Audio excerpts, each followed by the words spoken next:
For 17 years, packages arrived at universities and airline offices that were not what they appeared to be. 16 devices, 3 people dead, more than 20 injured. The man who built them held a doctorate in mathematics from the University of Michigan and had once been the youngest professor ever hired by the mathematics department at Berkeley. He lived in a cabin 10 feet by 12, without electricity or running water, in the woods outside Lincoln, Montana. And the largest manhunt in the history of the Federal Bureau of Investigation, more than 150 investigators, $1 million reward, over $50 million spent, did not catch him. His brother's wife did. Theodore John Kaczynski is born in Chicago on the 22nd of May, 1942, and raised in the suburb of Evergreen Park. He skips grades. He enters Harvard at 16 and takes his degree in mathematics at 20.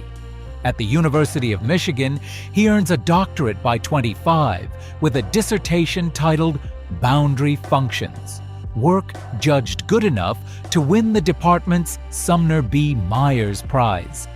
In late 1967, the University of California at Berkeley hires him as an assistant professor, the youngest the mathematics department has ever appointed. He resigns in January of 1969, effective that summer, and offers no explanation that satisfies anyone. 2 years later, in June of 1971, he buys a patch of land outside Lincoln, Montana, and builds the cabin he will live in for the next quarter century. There is a detail from those Harvard years that the record confirms and that nobody has ever satisfactorily explained. As an undergraduate, Kaczynski was a subject in a psychological study run by Professor Henry Murray, examining personality development in gifted young men. Kaczynski's codename in the study was Lawful. One phase of the research subjected students to hostile interrogation, deliberately humiliating, conducted under bright lights, filmed, with the subject wired to electrodes recording his physiological distress, while a person he had been told was a peer attacked his most deeply held beliefs. Kaczynski was 17 when it began. After his identity as a subject became public, Harvard's Murray Research Center sealed his file permanently, citing confidentiality. Whether the experiment shaped what he became is unknowable. That he sat through it is not. The first device arrives on the 25th of May, 1978, at the University of Illinois at Chicago, addressed to Northwestern. The officer who opens it, Terry Marker, is injured. A second follows at Northwestern the next year. On the 15th of November, 1979, a device in the cargo hold of American Airlines Flight 444 forces an emergency landing and gives the investigation its name: University and Airline Bomber Unabomber. The following June, the president of United Airlines is injured at his home outside Chicago.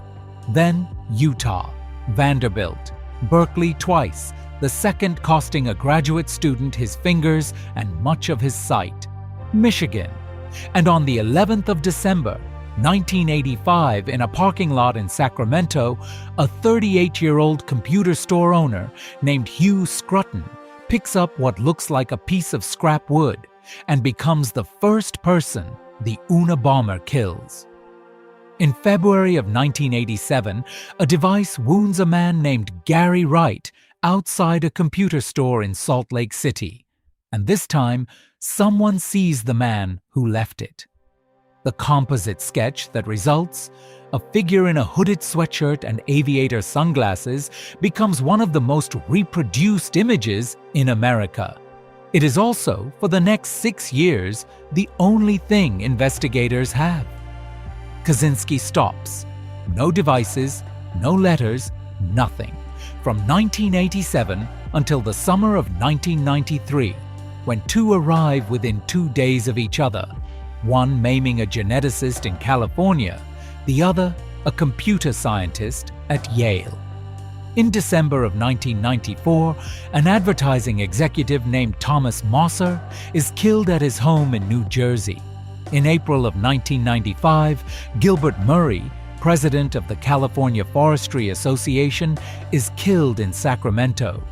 The task force by then numbers over 150 people and has been working for 16 years. Then, Kaczynski makes the offer that ends him. In April of 1995, he writes to the New York Times, "Publish my essay in full in a major newspaper, and I will desist from terrorism." It is 35,000 words, titled Industrial Society and Its Future, and it opens with a sentence that has outlived its author, that the Industrial Revolution and its consequences have been a disaster for the human race. The decision goes to the Attorney General, Janet Reno, and the FBI Director, Louis Freeh, and they say yes. On the 19th of September, 1995, the Washington Post prints the Manifesto as a supplement, the Times sharing the cost. It is the calculated bet of an investigation with nothing left, that somewhere in America, someone will read 35,000 words and recognize the voice. Someone does. Linda Patrick, married to Kaczynski's younger brother David, raises the possibility first. She has never met Ted, and something about the pattern disturbs her. David reads the manifesto and finds his brother in it. Not the politics, but the cadence. The habit of inverting the proverb so that you eat your cake and have it too. Phrases like cool-headed logician. He compares it against a 23-page essay Ted had written in 1971 and finds the same constructions, down to the language about inserting electrodes into the brain. David hires a private investigator, then a Washington attorney named Tony Bischegli, who takes the material to the FBI in early 1996. An agent named James Fitzgerald builds the linguistic comparison that underwrites the search warrant, later observing that the manifesto's vocabulary was oddly dated, the diction of a man who had stopped listening to how people spoke sometime around 1960. On the 3rd of April, 1996, agents walk up to the cabin near Lincoln, Montana. Inside, bomb components, roughly 40,000 pages of handwritten journals, the original typed manifesto, and one finished device ready to mail. The government seeks the death penalty. His defense team wants to argue that he is mentally ill. Kaczynski refuses to let them, and the fight over that refusal consumes the case. In January of 1998, after moving to represent himself, he is reported to have attempted suicide in his cell. Found competent, he pleads guilty on the 22nd of January to all charges unconditionally in exchange for the government dropping the death notice. On the 4th of May, 1998, Judge Garland Burrell sentences him to 4 consecutive life sentences plus 30 years and orders restitution of just over $15 million. His brother David accepted the $1 million reward and gave more than half of it away, most of the rest going to legal fees and taxes. Kaczynski spent 23 years in the federal supermax at Florence, Colorado, and was moved in December of 2021 to a federal medical center in North Carolina, where he was treated for rectal cancer that had spread to his liver and lungs. He stopped chemotherapy in March of 2023. On the 10th of June that year, at 81, he was found dead in his room. The death was ruled a suicide. The cabin itself is still in FBI custody, reassembled in storage, and by the account of the Bureau's own historian, it took a very long time to stop smelling. If you want the next case file, subscribe. New files unlock every